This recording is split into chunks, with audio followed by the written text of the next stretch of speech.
Bonjour à toutes et à tous et bienvenue pour cette vidéo consacrée à The Boys, une série disponible sur Prime Video, Amazon Prime Video si vous préférez, une série super héroïque mais avec un twist un petit peu particulier, assez cynique comme vous allez le découvrir, puisque ce sera d'abord une vidéo sans spoiler pour justement vous permettre de découvrir et vous donner envie, je pense, de regarder cette série. Et je terminerai sur quelques remarques et même quelques petites théories, et donc avec des spoilers, mais pas d'inquiétude, comme d'habitude, je vous préviendrai à l'avance. Et peut-être que dans cette vidéo, vous remarquerez une amélioration du son de ma voix, du son de manière générale. J'espère en tout cas, puisque notamment grâce à votre aide, par exemple sur Tipeee, j'ai pu investir dans du nouveau matériel. Allez, c'est parti.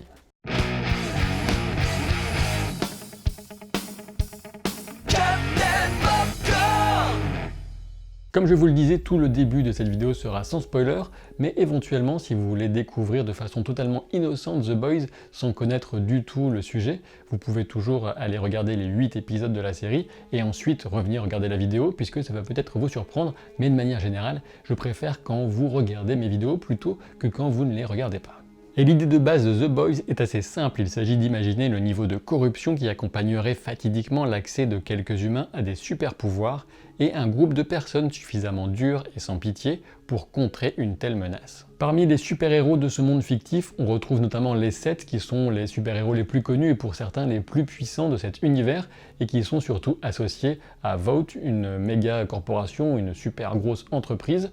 Et puis évidemment, on peut y voir une version cynique de la fameuse Justice League. Outre la déconstruction du genre super-héroïque avec beaucoup d'humour noir, la série propose également une satire sociale sur les penchants de l'humanité en général, mais aussi plus particulièrement sur la manipulation des perceptions via la fabrication d'une image publique, jouant sur les mythes, notamment les grands mythes américains. Pour bien comprendre cette série, revenons aux sources, et il s'agit bel et bien de l'adaptation d'un comics, et oui, encore une. L'œuvre originale a été publiée entre 2006 et 2012, sachant que DC Comics n'a plus souhaité publier l'œuvre à partir de 2007, The Boys étant jugé trop extrême dans sa tonalité comme dans sa violence. Toutefois, DC Comics a facilité les choses pour permettre à la série de se poursuivre avec un nouvel éditeur, Dynamite Entertainment. Le créateur et scénariste de The Boys n'est autre que Gareth Ennis, à qui on doit notamment certains des épisodes les plus durs du Punisher, avec notamment Punisher Max, ou encore Preacher, qui a été adapté dans une série plutôt bien faite, que vous pouvez trouver sur OCS actuellement. On peut d'ailleurs remarquer au passage qu'on retrouve Seth Rogen, qui est producteur sur la série The Boys, alors qu'il était co-créateur sur l'adaptation de Preacher, et donc de toute évidence un grand fan du travail de Gareth Ennis. Côté distribution, la série a vraiment soigné son casting car l'interprétation est extrêmement réussie dans l'ensemble, avec une mention toute particulière pour Anthony Starr dans le rôle de Homelander, le Superman de l'univers de The Boys. Anthony Starr, c'est surtout pour moi le protagoniste central de Banshee, et c'est presque en parfait contre-emploi qu'on le retrouve dans The Boys, dans une performance essentielle à la crédibilité de l'univers de la série. C'est simple, imaginez un homme qui a plus ou moins des pouvoirs similaires à ceux de Superman, mais sans sa moralité exemplaire. Alors ça peut faire peur, on peut penser notamment à Brightburn, un film très récent, mais il me semble que dans The Boys, c'est autrement plus réussi. Et oui, j'ai trouvé que le niveau de menace physique et de fausseté projeté par Anthony Starr dans chacune de ses incarnations de Homelander à l'écran rendait ces scènes particulièrement intenses et permettait d'élever le niveau de qualité de la série. Et face à lui, on retrouve Karl Urban dans le rôle de William Butcher, ou Billy Butcher, puisque Billy c'est le diminutif de William, si vous ne le saviez pas, un personnage qui vacille sans cesse à la frontière de la caricature pure et simple, mais que la série a fait évoluer de façon notable par rapport aux comics. Et j'ai encore envie d'ajouter une petite remarque au passage, sachant que Karl Urban a incarné au cinéma Judge Dredd dans une adaptation la plus récente qui était plutôt réussie, et donc un personnage ultra violent qui a lui aussi été scénarisé par Gareth Ennis en comics. Toutefois, notre double porte d'entrée dans cet univers assez particulier passe par deux personnages, à savoir Hughie et Annie, qui sont respectivement un humain apparemment assez banal et une super-héroïne débutante. Il faut savoir que le personnage de Hughie était dessiné dans les comics sur le modèle de Simon Pegg, et on retrouve l'acteur dans le tout petit rôle de son père dans la série, sachant que Hughie est campé par Jack Quaid et Annie, alias Starlight, par Erin Moriarty. Et justement encore une mention particulière pour cette dernière, Erin Moriarty, qui porte parfaitement ce mélange de naïveté et de conviction qui définit son personnage. Quant à Jack Quaid, si son nom de famille ou encore son visage vous sont vaguement familiers, c'est sans doute parce qu'il s'agit du fils de Meg Ryan et Dennis Quaid, et ouais, rien que ça. Une petite mise en garde maintenant, avant que je n'oublie et avant d'aller plus loin, même si tout cela baigne vraiment dans l'humour noir, dans un certain cynisme et dans le sarcasme, on peut dire que The Boys est une série destinée aux adultes ou alors aux adolescents pas trop jeunes qui sont capables de prendre un certain recul par rapport à un haut degré de violence et de perversité à l'écran, sans se dire par exemple « Oh, il a la tête qui éclate, c'est trop déclassé ». Pour ce qui est de mon avis personnel très résumé sur cette première saison de The Boys, eh bien j'ai été convaincu dans l'ensemble, j'ai toujours eu envie après un épisode d'enchaîner sur le suivant, sachant qu'il y en a donc 8 qui sont plutôt touffus puisqu'ils font chacun environ 1 heure voire plus. Je dois quand même reconnaître quelques petits défauts, notamment en termes de maîtrise du rythme, de la progression du récit, de quelques digressions, surtout vers la fin, lorsqu'on suit un ou deux personnages secondaires, sans qu'on ne comprenne vraiment où ça nous mène, en tout cas dans le cadre de cette première saison. Les dialogues font plutôt partie des points forts de la série, c'est toujours trash et généralement percutant. On a même quelques petites perles cachées par-ci par-là,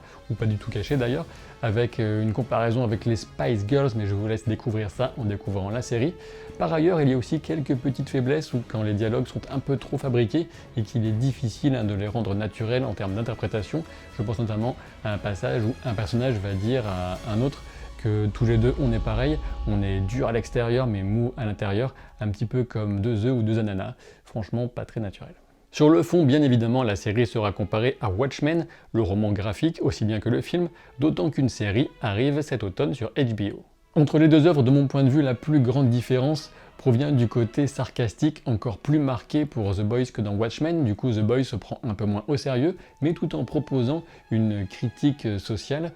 qui a été en plus mise à jour grâce au travail d'adaptation. En effet, ici avec The Boys, on a le cas très intéressant d'une adaptation qui prend le risque de grosses divergences scénaristiques avec le matériau de base, et généralement pour le meilleur, pour apporter un peu plus de nuances aussi bien dans le comportement que dans les motivations de ces personnages. Alors oui, je suppose que certains lecteurs assidus du comics regretteront peut-être le Billy Butcher qui intériorise absolument tout et ne montre jamais la moindre faiblesse, mais la version proposée dans la série, même si elle reste largement monolithique, présente néanmoins quelques variations indispensables pour humaniser ce personnage, pour le moins ambivalent. J'évoquais à l'instant une forme de mise à jour apportée par l'adaptation par rapport aux comics, et je parlais en fait principalement du fait de se saisir du phénomène des réseaux sociaux et de la notion de réalité fabriquée, quelque chose qu'il était difficile pour Gareth Ennis de se saisir en 2006, alors que pour une série de 2019 c'était un peu plus évident. Et si vous aviez un doute, sachez que les scénaristes eux-mêmes ont confirmé dans un article cette volonté de traiter de cette conjonction un peu particulière entre le pouvoir politique et la célébrité, là où semble se situer le pouvoir dans nos sociétés. Et oui, les super-héros dans The Boys sont avant tout des marques que la multinationale Vought cherche à faire fructifier, un objectif qui passe évidemment par le storytelling et l'absolu contrôle de l'image projetée. Et si The Boys est une évidente critique du genre super-héroïque et de sa naïveté, c'est aussi une façon de braquer la lumière sur les coulisses parfois sordides du Star System. Même le mouvement MeToo contre le harcèlement sexuel est abordé de face, sans oublier surtout son instrumentalisation totalement cynique, même si c'est ironiquement une femme qu'on voit comme principale figure de pouvoir au sein de l'entreprise Vought, même si on sait qu'il y a un homme au-dessus d'elle. Ce commentaire satirique pousse la mise en abîme assez loin en évoquant les héros has-been qui sont exactement dans la même situation que ces acteurs un peu oubliés et qui sont joués justement par de tels acteurs dans la série comme Hayley Joel Osment, l'enfant de sixième sens, ou même Billy Zane dans son propre rôle, ce qui dénote d'un sacré sens de l'autodérision. Et même si dans la série la brève évocation du Vought Cinematic Universe, le VCU, est évidemment un pied de nez au MCU de Marvel et à Kevin Feige, avec même au passage une petite apparition éclair en caméo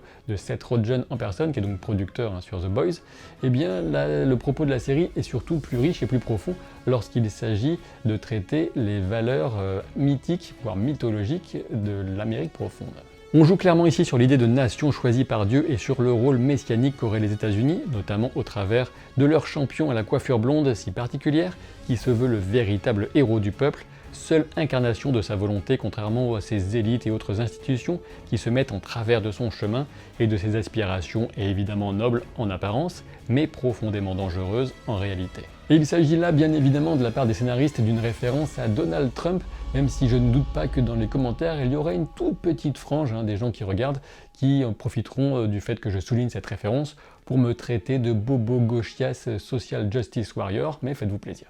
Mais justement, puisqu'on y est en parlant de Social Justice Warriors, j'ai remarqué que certaines critiques reprochent à The Boys le phénomène de fridging. L'effet fridging ou femme dans le frigo en français est un cliché scénaristique souvent identifié dans les comics qui trouve son nom, son origine dans un numéro de Green Lantern où le héros retrouvait sa femme assassinée et rangée dans son réfrigérateur. En très résumé, le fridging consiste donc, en termes de scénario, à tuer ou en tout cas appliquer une violence à une femme dans le seul but de fournir une motivation pour un protagoniste masculin. Et là, vous me voyez vraiment désolé de décevoir tous ceux qui me traitent de Social Justice Warrior dans certains commentaires, notamment suite à la vidéo sur The Witcher, mais en l'occurrence, je trouve que cette critique faite à The Boys est complètement à côté de la plaque. Et oui, même s'il me semble assez salutaire de pouvoir au moins identifier ces fameux tropes, en tout cas pour aider les scénaristes à comprendre ces archétypes trop souvent utilisés, en l'occurrence celui du fridging de la femme au réfrigérateur ne me semble pas s'appliquer à la série The Boys, et donc je parle bien de la série, pas des comics. Pour développer ce point et aller un petit peu plus loin dans l'argumentation, je vais devoir passer à la partie spoiler de cette vidéo, donc je vais vous laisser quelques instants si vous m'abandonnez ici pour aller regarder cette série et revenir regarder la fin de la vidéo, hein, puisque c'est le minimum. Et puis au passage, hein, abonnez-vous à la chaîne si ce n'est pas encore le cas, sinon je serai obligé de vous découper en deux à coups de bébé laser, vous comprendrez ce que je veux dire plus tard. Donc revenons à cette question de fridging, là où la série diffère fortement des comics pour Billy Butcher, c'est justement avec la révélation de fin de cette première saison, lorsque Homelander se fait un plaisir de lui montrer que Becca est en réalité bien vivante et élève le fils qu'elle a eu du super-héros. Une révélation finale qui suffit presque à elle seule à jeter aux orties cette accusation de fridging pour The Boys. Concernant la motivation de Yui, eh bien c'est vrai que c'est la mort de sa petite copine, mais j'ai envie de dire, et alors? Il faut quand même quelquefois qu'il y ait des drames, hein, pour que les gens se motivent à faire des choses. Il faut peut-être pas pousser trop loin la critique quelquefois, sinon on ne pourra plus rien faire. Quoi qu'il en soit, cette surprise, cette révélation devrait venir frapper Billy Butcher de plein fouet, lui qui voyait le monde entier avec cynisme à l'exception de Becca qu'il avait idéalisé. Et voilà même potentiellement un choc qui pourrait être suffisant pour pousser Billy à passer le cap et à se mettre lui aussi à consommer du composé V dans l'espoir de développer des pouvoirs afin de poursuivre plus efficacement sa croisade tout en devenant ce qu'il a toujours détesté et combattu. Et ainsi la boucle serait bouclée pour celui qui se rapproche de plus en plus d'un vilain plutôt que d'un simple anti-héros, puisque oui, hein, soyons clairs, je sais qu'avec un nom pareil il était un peu prédestiné, mais ce Butcher fait vraiment un carnage et souvent il est aussi haineux et impitoyable que ceux qui le combattent. Pour le reste de l'équipe, et c'est sans doute parce que français je le suis aussi, que j'ai trouvé le Frenchie un peu caricatural, même s'il sait parfois être touchant, et entendre du rap français dans une série US est assez amusant, dommage que ce ne soit que dans les premiers épisodes. Quant à Crème ou Mother's Milk, c'est un personnage assez carré, assez organisé, mais je pense qu'il mériterait quelques points d'accroche supplémentaires pour le spectateur. La fille est aussi un personnage délicat à développer sans dialogue et avec relativement peu de scènes dédiées à elle, mais évidemment c'est toujours plaisant de retrouver une pseudo-Wolverine. Du côté des sets et notamment de Homelander et de Queen Maeve, j'ai été très marqué, comme beaucoup d'entre vous j'en suis sûr, par la scène de l'avion qui était quand même assez hallucinante, vraiment glaçante, et au passage certains se plaignent que la série mette en avant des terroristes d'origine arabe. Enfin bon, ce serait quand même carrément faux cul de nier l'existence d'un tel phénomène, et puis en plus le plus glaçant, le plus terrifiant dans tout ça, ça reste quand même Homelander qui va jusqu'à créer des super vilains justement parmi ces groupes terroristes pour s'assurer une sorte de suprématie de la défense des États-Unis. C'est quand même assez génial, assez terrible. Quant à la disgrâce de The Deep, elle était tragicomique malgré ses graves erreurs et son ego démesuré, on finit par le voir avec une certaine pitié, même si on retiendra surtout son escapade avec le dauphin et ses discussions de poissonnerie. Il y a clairement du potentiel dramatique chez Queen Maeve, sachant que cela n'augure rien de bon pour son avenir si elle finit par s'opposer très frontalement au Homelander. Ça ne devrait pas se terminer bien pour elle. Quant à Black Noir, il reste toujours aussi mystérieux et plutôt marrant dans la série, notamment quand il vient prendre la place du pianiste dans le dernier épisode. Et je ne sais pas si la série mettra une forme de révélation derrière son masque, comme a pu le faire le comics. Je n'en suis pas forcément convaincu puisque les scénarios divergent pas mal. Ce qui est certain, c'est que j'ai terminé cette première saison avec deux grandes questions qui me poussent à évoquer deux théories avec donc des spoilers potentiels pour la saison 2 si je suis proche de la vérité. La première question, c'est pourquoi ces mouches à l'écran? Il semble assez évident, enfin le contraire m'étonnerait beaucoup, qu'il s'agissait d'introduire à l'avance un personnage qu'on découvrira plus avant en saison 2, sans doute un super-héros avec le pouvoir de se transformer en mouche et qui espionnait les différents personnages à des moments clés de l'intrigue. Et il s'agit peut-être d'un personnage qu'on pourrait raccrocher à un autre, mais qui serait traité différemment par rapport aux comics. Et oui, il pourrait s'agir d'introduire le groupe des Payback avec une version différente de Swato entre les pages du comics et l'écran, puisque Swato dans les comics, a priori, ne se transforme pas en mouche, il fait juste bzz bzz quand il parle, donc c'est pas super comme pouvoir. Et puis on peut aussi noter que Tech Knight a déjà été évoqué par cette femme qui est devenue paraplégique suite à son sauvetage justement par Tech Knight, ce qu'elle évoque dans le groupe de parole des victimes collatérales des super-héros. De mon point de vue, la deuxième question essentielle en cette fin de première saison, c'est le devenir de Teddy. Et oui, il semble avoir péri dans l'explosion qui a été déclenchée par Billy Butcher en désespoir de cause, mais est-il vraiment mort? Et oui, en réfléchissant un petit peu, quoi de mieux pour contrer Homelander qui faisait peur à Madelyne que de devenir la mère biologique de son clone amélioré. Et oui, donc Teddy serait un clone amélioré de Homelander et potentiellement serait celui qui mettra fin à son règne despotique, qui pourra tout simplement le vaincre en combat singulier. Ben oui, parce que sinon, je ne vois pas pourquoi Madelyne aurait consacré un tel temps, de tels efforts au processus de procréation assistée. Vu qu'on sait qu'elle ne vit qu'au travers de son travail, il devait y avoir des répercussions favorables pour elle vis-à-vis de Homelander et de Vought. J'espère que cette vidéo sur The Boys vous aura plu, et pour ce qui est des prochaines vidéos, je n'ai pas vraiment de certitude, sachant que je vais prendre quelques jours de congé, mais je reviendrai avant la fin août, ça c'est une certitude, et donc je vous dis à bientôt pour de nouvelles aventures. Salut!